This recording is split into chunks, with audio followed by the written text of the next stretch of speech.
E aí galera, tudo bom? Aula 21 aqui agora. Hoje vamos falar sobre dilatação térmica. Temos outras duas para nós ver aí, tá bom? Então o que é... O que vimos, né? Saiu errado, esse erro foi meu ali mesmo, tá? Então, os objetivos da aula. Iremos conceituar e ver as características de dilatação térmica, tá? Então, o que é dilatação térmica? A dilatação térmica é a variação que ocorre nas dimensões de um corpo, quando submetido à variação de temperatura. De uma maneira geral, os corpos, sejam eles sólidos, líquidos ou gasosos, aumentam suas dimensões quando aumentam sua temperatura. Então, dilatação térmica é a variação de todas as dimensões, tá? Pode ser do volume, do comprimento, juntos, ou da área, tá? Então, dilatação térmica é as dimensões do corpo. Partindo da dilatação térmica, a gente tem outras duas que são importantes você lembrar um pouquinho da linear, tá? Dilatação superficial, galera. A dilatação superficial leva em consideração a dilatação sofrida por uma determinada superfície. É o que acontece, por exemplo, com uma chapa de metal delgada. Para calcular a dilatação superficial, utilizamos a seguinte fórmula. ΔA é igual a zero vezes aquela letra grega, né, que é o beta, vezes Δθ. O ΔA é a variação da área, que seria em metros quadrados ou centímetros quadrados. O A0 é a área inicial, em metro quadrado ou centímetro quadrado. O beta é o coeficiente de dilatação superficial, em graus Celsius. E o ΔZ é a variação de temperatura, né? TF menos TI, também em graus Celsius. Não se esqueça disso. Importante destacar que o coeficiente de dilatação superficial, beta, é igual 2 vezes o valor do coeficiente de dilatação linear, alfa. Então, nós teríamos essa relação, que beta é igual 2 vezes alfa, né? Então, 2 vezes o coeficiente de dilatação linear, tá? Então, beta 2 vezes o alfa. Beleza? Por que isso? Porque o superficial, ela envolve duas dimensões, se eu não me engano, né? Comprimento e volume. Não, perdão. É comprimento e área, né? No caso, você vai ter que pegar o comprimento, daí o volume, eles juntos a área, né? E agora a dilatação volumétrica. A dilatação volumétrica resulta do aumento no volume de um corpo. O que acontece, por exemplo, com uma barra de ouro. Para calcular a dilatação volumétrica, utilizamos a seguinte fórmula. Ó, ΔV é igual a V0 vezes, letrinha grega lá, né? Que nós chamamos ela de gama, ou eu não lembro se aquela ali é o gama ou é o epsilon, né? Epsilon vezes Δθ. O ΔV é a variação do volume em metro cúbico ou centímetro cúbico.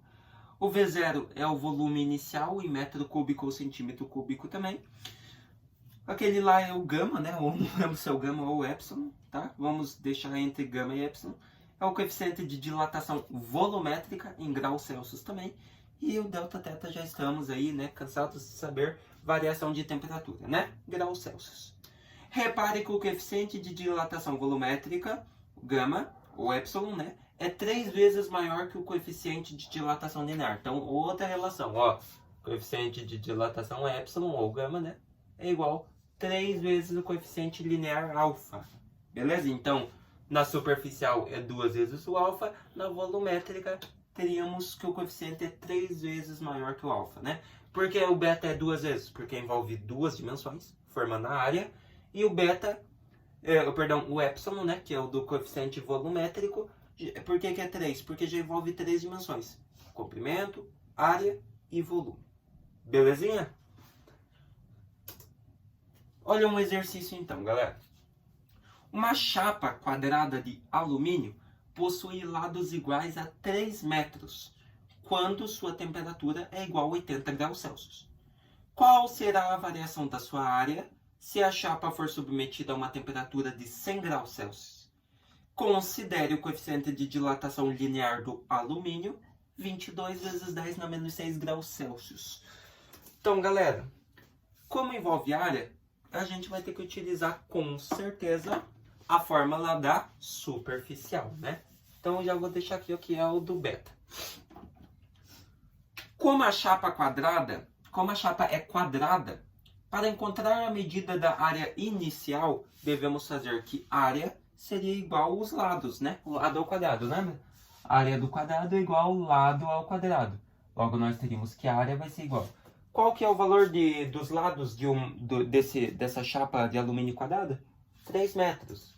Então, seríamos 3 ao quadrado, que seria 3 vezes 3, que daria uma área inicial para nós de 9 metros quadrados. Belezinha? Então, 3 metros vezes 3 metros, 3 vezes 3, 9, metro vezes metro, metro ao quadrado. Foi informado o valor do coeficiente de dilatação linear do alumínio. Portanto, para calcular a variação superficial, necessitamos do beta. Então, beta é igual a 2 vezes alfa. Logo, teríamos que beta vai ser igual a 2 vezes... Qual que é o valor do coeficiente de dilatação do alumínio? 22 vezes 10 na menos 6. Então, ficaria 2 vezes 22 vezes 10 na menos 6. Como que resolve isso? Muito fácil.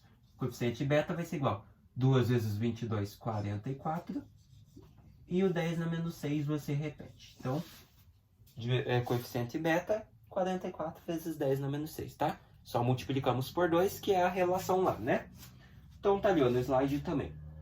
Agora, podemos calcular a variação da área da chapa, né? Então, agora sim, nós utilizamos a famosa fórmula da dilatação superficial. Delta, variação de área, é igual a área inicial vezes coeficiente beta vezes variação de temperatura. Bora lá. Delta A, que é o que nós queremos descobrir a variação da área, é igual a área inicial, 9, que nós acabamos de fazer também, vezes coeficiente beta, acabamos de descobrir também, 44 vezes 10 na menos 6. E vezes variação de temperatura. Tem variação aqui? Tem. Lembra que a chapa no inicial era de 80 graus Celsius, mas ele quer saber a variação dessa dilatação superficial quando você aumenta a temperatura para 100. Então, a temperatura final é 100 menos a inicial que a chapa estava, né, de alumínio, 80 graus Celsius. Então, 100 menos 80. Logo, delta A vai ser igual a 9 vezes 44 vezes 10 na menos 6. A gente repete um pouquinho. Vezes 100 menos 80, 20. Teríamos variação de área que é igual a 9 vezes 44. 9 vezes 44 vezes 20 vai te dar 7.920.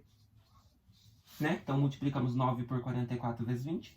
E restou somente o 10 na menos 6 que a gente repete. Logo, a variação de área delta A vai ser igual a 7.920 vezes 10 na menos 6. Nós teríamos um total de 0,00792. Vamos ver se está certo isso aqui. Vocês erraram de novo, né? Vamos ver. 1, 2, 3, 4, 5. Olha, já erraram de novo, novamente. Eles sempre confundem esses exercícios de notação científica, né? Então, 10 na menos 6. Então, no caso, eu acho que seria mais fácil aqui. 1, 2, 3, 4, 5 já. Meu Deus do céu. Acrescenta mais um zero aqui, tá, galera? Então, 0,00792, tá bom? Então, nós teríamos uma variação de área de 0,000792 metros quadrados. Beleza? Então, galerinha, esse exercício foi sobre a dilatação superficial, né? Onde o coeficiente beta vai ser igual a 2 vezes o alfa, que no caso era do alumínio. E se ele pedisse a volumétrica? Muito fácil. Daí você ia pegar o coeficiente de dilatação volumétrica e fazer 3 vezes o alfa. Então seria 3 vezes 22. Daria 66. Beleza? 66 vezes 10 na menos 6. Daí aplicava a fórmula. Belezinha? O que nós vimos hoje então, galera? Dilatação térmica, que é a dilatação que envolve todas as dimensões. Superficial, 2 dimensões, né? No caso seria a área. E no caso, dilatação volumétrica, que daí é 3 dimensões, né? Comprimento, área e volume. Beleza? Espero que vocês tenham gostado dessa aula, entendido esse conteúdinho, né? Esse exercício aqui sobre dilatação superficial.